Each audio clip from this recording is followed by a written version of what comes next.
Abiodun approves constituency projects for 236 councillors.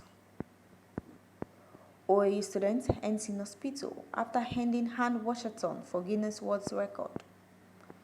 2024 budget, Tinubu to address National Assembly joint session on Wednesday. 44-year-old man drowns in Kwara. 74th anniversary, Oyo College of Nursing organizes free medical checkup for host residents. Now the news in details. The governor of Ogun State, Abiodun, has approved constituency projects for the 236 councillors in the state.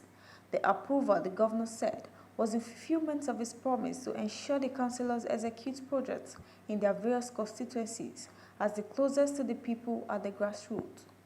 Abiodun made this known at the governor's office, Oke-Mosan, Abeokuta, when he received the councillors who came around to pass a vote of confidence on his administration and also thank him for paying their full furniture allowances.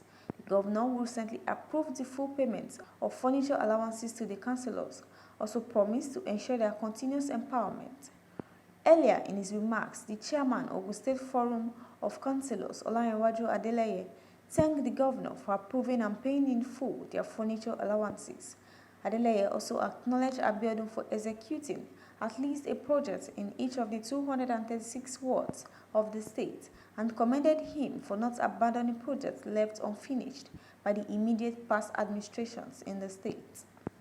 Moving on, the 200-level students of Obafemi Awolowo University, Ile-Ife, Osun State, Subaro Enitan, early midnight on Monday, completed 58 hours of hand washathon. This is in a bid to set a record for the longest hand cloth washing by an individual after applying to the Guinness World Record for the task last June. She began the quest on Friday afternoon at the Student Union Building Motor Park inside the university campus with thousands of students rallying around her. Various student artists and university officials also paid solidarity visits to the tax pavilion to cheer her to victory. She completed the 58 hours around midnight on Monday from where she was taken in the school ambulance to the institution's clinic for a medical check. Speaking before heading to the clinic, Enito said she was fulfilled to have completed the task right in front of her mother, Omogbolabo Afolake, who was at the venue for over 2 days.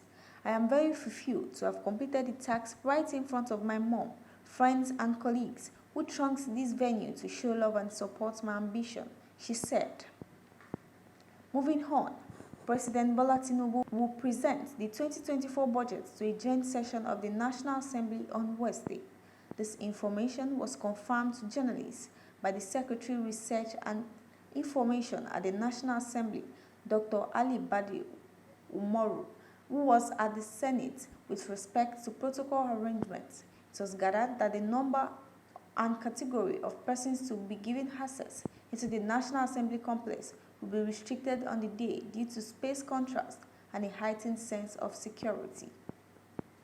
Usually, reliable sources in the upper chamber who spoke in confidence said the president has written to both the president of the Senate, Godswin Akpabio, and Speaker of the House of Representatives, Honorable Tajuddin Abbas, conveying his intention to address the joint session. The two leaders are expected to read the leader to senators and members of the House of Assemblies and House of Representatives during Tuesday's plenary.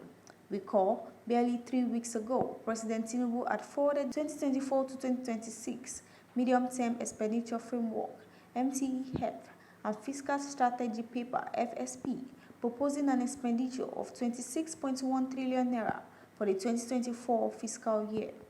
After 2 weeks of deliberation and interface with heads of ministries, departments, and agencies, MDAS, on revenue and expenditure projections made for them, the Senate, through its Committee of Finance, approved the MTEF.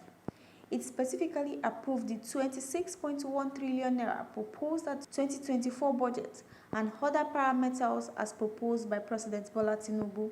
It also approved the new borrowings of 7.8 trillion naira while pegging the oil price benchmark for 2024 at $73.96 and oil production at 1.78 million barrels per day. Other parameters approved are GDP growth rate of 3.76%, inflation rate of 21.40%, suggested benchmark exchange rate at 700 to $1, and projected budget deficit of 9.4 trillion naira. Meanwhile, a middle-aged man yet to be identified at press time drowned on Monday in Agba Dam area of Ilorin, Kwara State capital. Vanguard reliably gathered that the tragedy occurred on Monday at about 10:50 hours, according to the statement issued by the spokesperson of the Kwara State Fire Service, Azan Adekunle. The statement said that the fire service responded to a distress call from one Mr. Onikepe Bolaji reporting a body found in Agba Dam. The firemen swiftly embarked on a rescue operation, inflating their boat upon arrival. The spokesperson said those present at the scene included the Commissioner for Water Resources, Usman Lade, and the Permanent Secretary Minister of Water Resources. The Commissioner commended and expressed appreciation to the rescue team for their performance in handling the situation. The Director of Kwara State Fire Service, Prince Falade John Olumuyiwa, expressed sadness over the incident and urged the general public to be more vigilant in their neighborhoods as to prevent similar occurrence. Lastly, on the news, Oyo State College of Nursing and Midwifery, OYSCONM, Ibadan, on Monday organized a free medical checkup for some residents of the ancient city. The free medical checkup and distribution of drugs was part of the activities marking the institution's 74th Founders Day. Free medical tests such as malaria, blood sugar, high blood pressure, and wider tests, among others, were carried out for the people, while drugs were also given to them.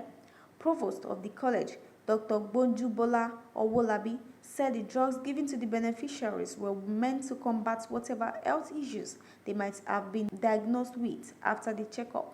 The institution is the first college of nursing in the country. That will be all for now.